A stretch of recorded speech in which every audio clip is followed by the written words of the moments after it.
Now, Chief Meteorologist Scott Dorval with your precision forecast.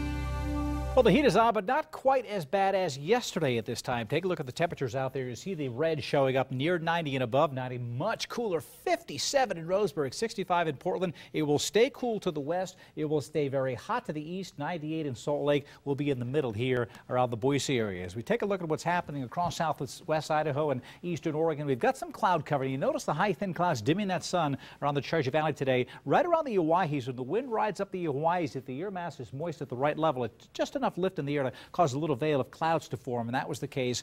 We're going to go in and out of those high clouds dimming the sun, but it has been remaining dry. Showers and storms to the west eventually could get some breezy conditions into western Idaho over the next couple of days, but it's not too bad right now. It's just a heat pump going on. Cool weather to the west, the hot weather coming from the south. See all this rain? This should stay through Washington and Oregon. So if you're doing traveling to the west, it's going to be wet. If you're traveling to the east, it's going to be hot and dry. This is Saturday afternoon. We still have a chance for some of those high clouds around dimming that sunshine, but really it's not going to spoil a lot of sunshine. As much of the eastern part of the state will stay on the warm side as some isolated storms develop towards the west here. So we're still talking about in Saturday and then into Sunday. Watch as we head towards Sunday afternoon, midday. We're dry everywhere. So I think we've got some great weather coming in for this upcoming weekend. Temperatures at least in the 80s.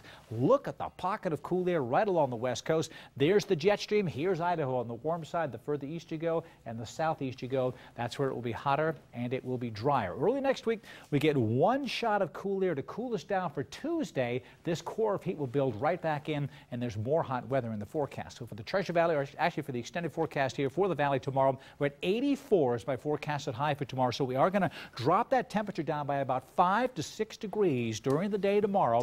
Then it comes right back up to where we were today at 87 degrees on Sunday. Well, close to today, we've actually been 90 degrees, but it's still a nice looking weekend with temperatures in the 80s. Remember earlier in the week I was concerned about the possibility of clouds and showers coming in. Yes. It's going to be a close call. It's going to be wet in Oregon and Washington, yet we're going to stay dry. So we're right on the edge, but we're on the good edge if you don't want rain. It seems like it's been that way every weekend. It has. On the edge.